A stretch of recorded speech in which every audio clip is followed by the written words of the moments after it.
Hello students, पिछली class में हमने क्लास 12th के लिए टॉपिक जो डिस्कस किया था, जो चैप्टर डिस्कस किया था वो शेयर्स था, जॉइंट स्टॉक कंपनी का शेयर्स। तो उसमें आपने जो भी पढ़ा समझा, और इसके बाद आज हम नए चैप्टर के साथ, नए टॉपिक के साथ आए हैं। ये चैप्टर आपका चैप्टर 2 डेप्रिसिएशन है। तो आज हम डेप्रिसिएशन क्लास 12th के लिए इस चैप्टर पर डिस्कस करेंगे। सबसे पहले आइए देखते हैं, जो हमारा टॉपिक है वो हमारा डेप्रिसिएशन है। डेप्रिसिएशन क्या होता है? What is depreciation? Then the answer is depreciation is the decrement in the value of fix asset due to wear and tear. यानी कि स्थायी संपत्तियों के मूल्य में होने वाला जो कमी होती है, जो डिक्रीजमेंट होता है, उसको हम डेप्रिसिएशन कहते हैं। तो आइए इसके बारे में जानते हैं। इसमें देखिए, डेप्रिसिएशन को चार्ज करने के 5 मेन मेथड्स हैं। वैसे तो कई मेथड्स होते हैं, लेकिन फ़िलहाल हम 5 मेथड्स पर आज डिस्कस करेंगे। आइए इसके बारे में जानते हैं। सबसे पहला मेथड हमारा जो है वो फिक्स इंस्टॉलमेंट मेथड है। फिक्स इंस्टॉलमेंट मेथड मतलब स्थायी प्रभाग पद्धति। इसको हम जो बोलते हैं वो आपका स्थायी प्रभाग पद्धति कहते हैं हिंदी में। इसको और कई नाम से जाना जाता है, जैसे फिक्स इंस्टॉलमेंट मेथड को हम स्ट्रेट लाइन मेथड कहते हैं, सिंपल मेथड ऑफ डेप्रिसिएशन कहते हैं, ओरिजिनल कॉस्ट मेथड कहते हैं। तो इस प्रकार से इसके कई नाम हैं। इसके बाद फिर सेकंड मेथड की हम बात करते हैं तो हमारा डिमिनिशिंग मेथड है। डिमिनिशिंग मेथड यानी कि आपका WDV मेथड इसको कहते हैं, रिटन डाउन वैल्यू मेथड, यानी इसको हिंदी में बोलते हैं क्रमागत ह्रास पद्धति।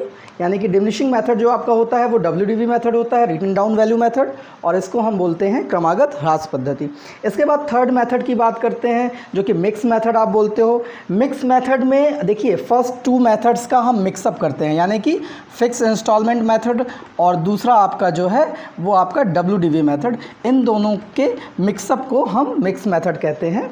इसके बाद हमारा जो फोर्थ मेथड है वो एन्युटी मेथड है, यानी कि वार्षिक वृत्ति पद्धति है। इसके माध्यम से हम डेप्रिसिएशन चार्ज करते हैं। और पांचवा जो हमारा मेथड है वो डेप्रिसिएशन फंड मेथड, यानी सिंकिंग फंड मेथड। इसको हम सिंकिंग फंड मेथड कहते हैं। तो आज हम सबसे पहले फर्स्ट मेथड के बारे में चर्चा करेंगे कि फर्स्ट मेथड के अंतर्गत हम किसी भी फिक्स एसेट पर डेप्रिसिएशन कैसे चार्ज करते हैं। आइए देखिए, तो फिक्स इंस्टॉलमेंट मेथड, जिसको हमने कहा कि इसको आप स्ट्रेट लाइन मेथड भी कहते हैं। स्ट्रेट लाइन मेथड के अंतर्गत हमारे 2 तरीके होते हैं। There are 2 methods for charging depreciation. The first one is formula method and the second percentage method. तो फॉर्मूला मेथड के अंतर्गत जो डेप्रिसिएशन हमारा चार्ज होता है वो निम्न तरीके से है। आप देखिए, इसमें 2 कैटेगरीज को डिवाइड किया गया है। पहला आपका when asset has scrap value, यानी कि एसेट जिसकी स्क्रैप वैल्यू हो। स्क्रैप वैल्यू क्या होती है? स्क्रैप वैल्यू वो वैल्यू होती है जब एसेट टोटली यूजलेस हो जाती है और उसके बाद हम उसको बेचते हैं, तो जो अमाउंट हमको रिसीव होती है वो हमारी स्क्रैप वैल्यू कहलाती है। स्क्रैप वैल्यू को हम रेसिडुअल वैल्यू या ब्रेकअप वैल्यू के नाम से भी जानते हैं। तो जब किसी संपत्ति के पास स्क्रैप वैल्यू हो, यानी कि उसकी स्क्रैप वैल्यू हो, तो हमारा जो फॉर्मूला लगेगा वो original cost plus establishment expense minus scrap value, और इसको हम डिवाइड कर देते हैं estimated life of fix asset से। तो इस प्रकार से हमारा जो एनुअल डेप्रिसिएशन वो आ जाता है फॉर्मूला मेथड में। दूसरा तरीका है जब एसेट के पास कोई स्क्रैप वैल्यू ना हो। तो एसेट के पास जब कोई स्क्रैप वैल्यू नहीं होती है तो इसके एनुअल डेप्रिसिएशन का फॉर्मूला होता है original cost plus establishment expense upon estimated life of fix asset. तो ये हमारा फॉर्मूला मेथड था जिसके अंतर्गत हम डेप्रिसिएशन, एनुअल डेप्रिसिएशन चार्ज करते हैं फिक्स एसेट पर। तो ये आप देखिए। इसके बाद बात करते हैं हम परसेंटेज मेथड की। तो परसेंटेज मेथड में देखिए, परसेंटेज मेथड में ज़्यादा कुछ नहीं करते हैं हम। परसेंटेज मेथड में 2 चीज़ें होती हैं। एक तो हम देखते हैं when per annum word is given in rate of depreciation।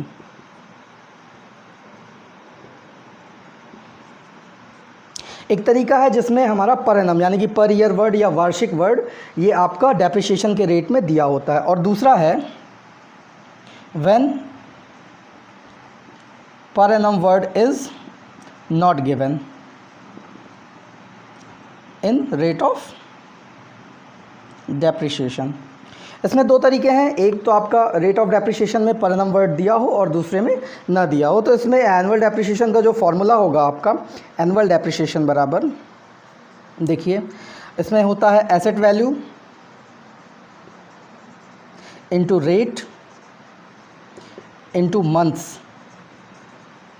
Upon 100 into 12। ये यहाँ पर जब पर एनम वर्ड दिया होता है तो आप मंथ्स को कंसीडर करते हैं, इसलिए rate into months upon 100 into 12 ये कर दिया जाता है। और जब आपको पर एनम वर्ड नहीं दिया हो तो एनुअल डेप्रिसिएशन निकालने का जो फॉर्मूला होता है, annual depreciation is equal to जो होता है वो होता है asset value into rate of depreciation upon 100, यानी कि इस तरीके से हम चार्ज करते हैं। तो ये हमारा फर्स्ट मेथड है। फर्स्ट मेथड में दो तरीके यूज़ होते हैं, एक आपका फार्मूला मेथड है और एक आपका परसेंटेज मेथड है। फार्मूला मेथड हम तब यूज़ करते हैं जब क्वेश्चन में आपके estimated life of fix asset दी होती है। इसके बाद हम बात करते हैं परसेंटेज मेथड की। परसेंटेज मेथड तब यूज़ होता है जब हम क्वेश्चन में आपके परसेंटेज, रेट ऑफ परसेंटेज दिया हो। आपने उस टॉपिक को नोट कर लिया होगा। आइए इस पर बेस्ड हम क्वेश्चन देखते हैं, यानी कि फिक्स इंस्टॉलमेंट मेथड पर हम पहला क्वेश्चन आज डिस्कस करते हैं। देखिए इन शॉर्ट जो क्वेश्चन है वो आपका machinery purchased on 1 April 2004 36,000, 1 October 2004 20,000 and 1 जुलाई 2005 10,000। ये आपने 3 बार में मशीनरी को परचेज़ किया है। इसके बाद हम बात करते हैं कि जो आपने फर्स्ट मशीनरी परचेज़ की थी वो 1 जनवरी 2006 को मशीनरी फर्स्ट का 1/3 पार्ट यूज़लेस हो गया और इसको आपने सोल्ड फॉर ₹3,000 3,000 में बेच दिया। डेप्रिसिएशन जो आप चार्ज कर रहे हैं वो आपका according to straight line method है, यानी कि फिक्स इंस्टॉलमेंट मेथड है। और ये आपका जो परसेंटेज है वो 10% पर एनम के रेट से आप डेप्रिसिएशन चार्ज कर रहे हैं। तो आइए देखते हैं कि इस क्वेश्चन को हम कैसे लगाते हैं। सबसे पहले आप मशीनरी अकाउंट बनाएंगे। इसमें आपका जो लेज़र का फॉर्मेट होता है डेट पर्टिकुलर LF अमाउंट का और डेट पर्टिकुलर अमाउंट का, ठीक है ना। इसके बाद देखिए 1 अप्रैल 2004। अच्छा, यहाँ एक बात और ध्यान देने योग्य है कि ये जो आपका क्वेश्चन है ये कैलेंडर ईयर से लगाना है, यानी कि कैलेंडर ईयर, यानी कि इसको आप बोलते हैं 1 जनवरी टू 31 दिसंबर, यानी आपके अकाउंट्स जो क्लोज़ होते हैं वो 31 दिसंबर को होते हैं। तो आइए देखते हैं। सबसे पहले 2004 1 अप्रैल को आपने 36,000 की मशीन खरीदी, टू कैश आपका 36,000। इसके बाद 1 अक्टूबर को ही आपने फिर 20,000 का ख़रीदा, तो ये 20,000। इसके बाद बात करते हैं कि सेशन के लास्ट में 31 दिसंबर को आप डेप्रिसिएशन लगाएंगे। तो बाई डेप्रिसिएशन अब देखिए 2700 एंड 500 मशीनरी फर्स्ट पर आपका जो डेप्रिसिएशन लगेगा वो 9 मंथ्स के लिए लगेगा, यानी कि 1 अप्रैल से 31 दिसंबर 9 मंथ्स। और जो आपका सेकेंड मशीनरी है 20,000 की, इस पर जो डेप्रिसिएशन आपका लगेगा वो आपका 3 मंथ्स का लगेगा, 1 अक्टूबर से 31 दिसंबर। तो ये आपके डेप्रिसिएशन हो गए। इसके बाद बात करते हैं, फिर हम मशीन का बैलेंस निकालेंगे। बैलेंस निकालने में 31 दिसंबर को देखिए आपने 36,000 की मशीनरी पर 2700 का डेप्रिसिएशन लगाया है, तो इसमें से आप फर्स्ट डेप्रिसिएशन माइनस कर देंगे तो ये आपका मशीन फर्स्ट का बैलेंस हो जाएगा। और 20,000 में से इसका डेप्रिसिएशन 500 माइनस करेंगे तो ये आपका 19,500, दोनों को प्लस कर देंगे तो 52,800 ये आपका बैलेंस आता है। फिर इस बैलेंस को आप नेक्स्ट ईयर ट्रांसफ़र कर देंगे, फिर आपका टू बैलेंस BD हो जाएगा। नेक्स्ट ईयर में 1 जुलाई को आपने एक मशीन खरीदी है 10,000 की, तो टू कैश आपका 10,000 हो गया। फिर इस पर डेप्रिसिएशन चार्ज की बात करते हैं। फिक्स इंस्टॉलमेंट मेथड में जो हम डेप्रिसिएशन चार्ज करते हैं वो एसेट की ओरिजिनल कॉस्ट पर चार्ज करते हैं। तो 1 साल का जो हमारा डेप्रिसिएशन होगा वो फर्स्ट मशीनरी पर 3,600 होगा, दूसरी पर आपका 2,000 होगा एंड देन ये इस 1 जुलाई वाली मशीन पर आप 6 महीने का डेप्रिसिएशन चार्ज करेंगे 500 रुपये। ये सब जोड़ के आपका 6,100 रुपये हो गया।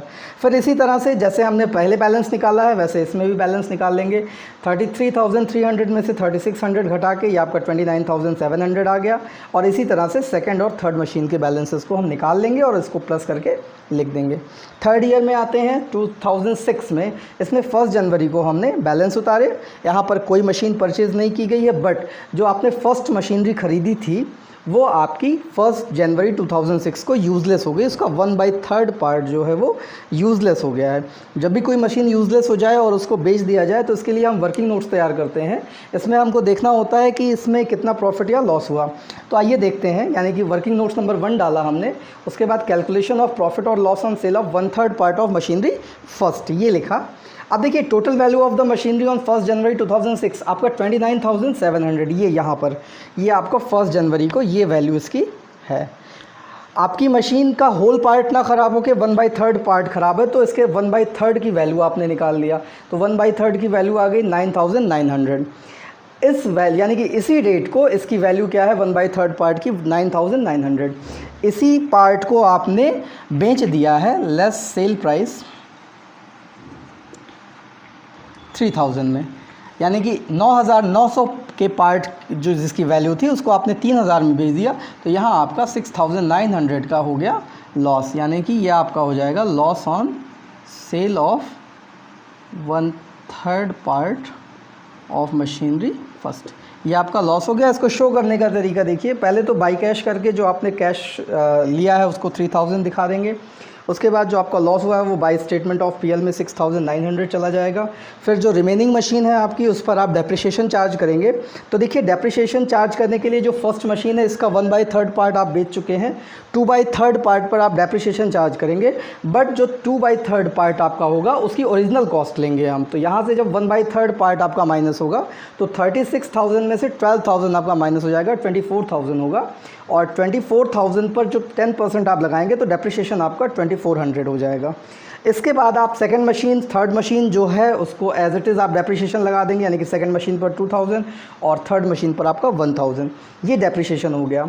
इसके बाद बात करते हैं मशीन के बैलेंसेस की। तो देखिए फर्स्ट मशीनरी के बैलेंस को निकालने के लिए हम क्या करेंगे, जैसे आपने देखा कि वैल्यू आपकी 29,700 थी, 29,700, इसमें से जो पार्ट आपने निकाला है वो 9,900 का है, 9,900, इसको आप 29,700 देखिए ये वैल्यू थी, इसमें से जो हमने 1/3 पार्ट आपका सेल किया उसको हम यहाँ से माइनस कर देंगे। तो माइनस करने के बाद जो हमारी वैल्यू आई वो 19,800 आई, और 19,800 पर हमने जो डेप्रिसिएशन चार्ज किया है वो 2,400 का डेप्रिसिएशन चार्ज किया है, तो इसको भी माइनस कर देंगे तो ये आपका 17,400 आ गया, और इसी वैल्यू को हम यहाँ पर कोट कर देते हैं। तो यानी कि मशीनरी फर्स्ट का जो बैलेंस हमारा होगा वो 17,400 का होगा। मशीनरी सेकंड में आ जाइए, फिर 17,500 में 2,000 माइनस होगा 15,500, एंड देन 9,500 में 1,000 माइनस होगा तो 8,500। सबको आप ऐड कर लेंगे, ऐड करने के बाद जो आपका बैलेंस है वो 41,400 का है, एंड देन यही आपका जो है आंसर होगा, क्योंकि आपसे जो पूछा गया है वो बैलेंस 1 जनवरी 2007 का मशीनरी अकाउंट का क्या होगा। तो ये आपका बैलेंस होगा, इसको नेक्स्ट ईयर आप ट्रांसफ़र करके और अकाउंट को क्लोज़ कर देंगे। तो इस प्रकार से हम इस क्वेश्चन को सॉल्व करते हैं। वर्किंग नोट्स बहुत आवश्यक है इसको बनाना, वर्किंग नोट्स बनाते हैं और सारी चीज़ों को समझते हैं। Thank you. फिर हम अपने सेकंड मेथड की बात करते हैं। सेकंड मेथड में जो हमारा मेथड था वो था diminishing balance method, diminishing balance method, जिसको हम रिटन डाउन वैल्यू मेथड भी कहते थे। तो इसमें सबसे पहले हम क्वेश्चन देख लेते हैं, क्वेश्चन के माध्यम से इसको समझेंगे। क्वेश्चन हमारा है machinery purchased on 1 January 2009 37,000, 1 July 2010 20,000 and 1 जनवरी 2011 10,000। इसमें जो आपकी मशीनरी फर्स्ट जिसको आपने 1 जनवरी 2009 को परचेज़ किया है 37,000 में, इसमें आपने 2,000 रुपीज़ रिपेयर्स के और 1,000 रुपीज़ इस्टेब्लिशमेंट एक्सपेंस के तुरंत आपने एक्सपेंस किए हैं। फिर इसमें जो रेट ऑफ डेप्रिसिएशन आपका है वो 10% पर एनम का है, 10% पर एनम का है, और जो मेथड है आपका वो according to diminishing balance method है। फिर इसमें देखिए हम कैसे सॉल्व करते हैं। लेज़र का प्रोफार्मा बनाते हैं, मशीनरी अकाउंट हमको बनाना है। 1 जनवरी 2009 को 2 कैश करके 37,000 की मशीनरी प्लस जो 2,000 प्लस 1,000 जो आपके एक्सपेंसेस हैं वो ऐड करके ये 40,000 हो जाएगा। डेप्रिसिएशन आप 10% चार्ज करेंगे तो ये आपका 4,000 हो जाएगा। उसके बाद बैलेंस आप निकालेंगे तो 36,000। इस बैलेंस को आप ट्रांसफ़र करेंगे। फिर 1 जुलाई को आपने मशीनरी 20,000 की ख़रीदी है। फिर देखिए इसके बाद 31 दिसंबर को आप डेप्रिसिएशन चार्ज करेंगे। एक चीज़ यहाँ पर बता दें आपको, इसमें जो डेप्रिसिएशन चार्ज होता है वो मशीन की ओरिजिनल कॉस्ट पे ना होकर बल्कि इसकी रिटन डाउन वैल्यू पर होता है, यानी कि जो वैल्यू सेशन की फर्स्ट डेट को हमारे पास होती है उस एसेट की, उस वैल्यू पर हम ये डेप्रिसिएशन चार्ज करते हैं। तो यहाँ पर इस फर्स्ट मशीनरी की जो वैल्यू है वो 36,000 है, देन उसका 10% आपका 3600 और 20,000 तो इसका 6 मंथ का 1000 रुपीज़ ये डेप्रिसिएशन हमने चार्ज किया। इसके बाद फिर इसका बैलेंस निकालते हैं। 36,000 में से 3600 लेस करते हैं 32,400 एंड 20,000 में से 1000 लेस करते हैं तो 19,000। इनको ऐड किया तो 51,400। इसके बाद इस बैलेंस को आप नेक्स्ट ईयर लाते हैं, ट्रांसफ़र करते हैं। 1 जनवरी को फिर एक मशीन आप टू कैश करके 10,000 ये आप परचेज़ कर लेते हैं। इसके बाद बात करते हैं डेप्रिसिएशन की। आप एनी बैलेंसेस पर इसका डेप्रिसिएशन लगाते हैं और फिर ये मशीन का बैलेंस निकाल लेते हैं। यानी कि देखिए 32,400 पर 10% का बैलेंस डेप्रिसिएशन लगाएंगे तो 3240 हो जाएगा। 19,000 पर 1900 और 1,000 पर आपका 10,000 पर 1,000 ये आपने डेप्रिसिएशन लगा दिया। उसके बाद आप इसी में से डेप्रिसिएशन माइनस करके बैलेंस निकाल लेंगे। तो इस तरह से आपका ये हो जाएगा। इसके बाद बैलेंस निकालने के बाद नेक्स्ट ईयर आप 1 जनवरी 2012 को ये सारे बैलेंसेस ट्रांसफ़र करके अकाउंट क्लोज़ कर देंगे। तो इस प्रकार से हमारा ये क्वेश्चन कंप्लीट हो जाता है। तो इस प्रकार से हमारा सेकंड मेथड जो है वो कंप्लीट हो गया है। यानी कि आज हमने जो डिस्कस किया है वो फर्स्ट मेथड यानी कि आपका फिक्स इंस्टॉलमेंट मेथड और सेकंड मेथड यानी कि डिमिनिशिंग बैलेंस मेथड को सॉल्व किया है। इसको आप देखें, समझें और लगाने का प्रयास करें। थैंक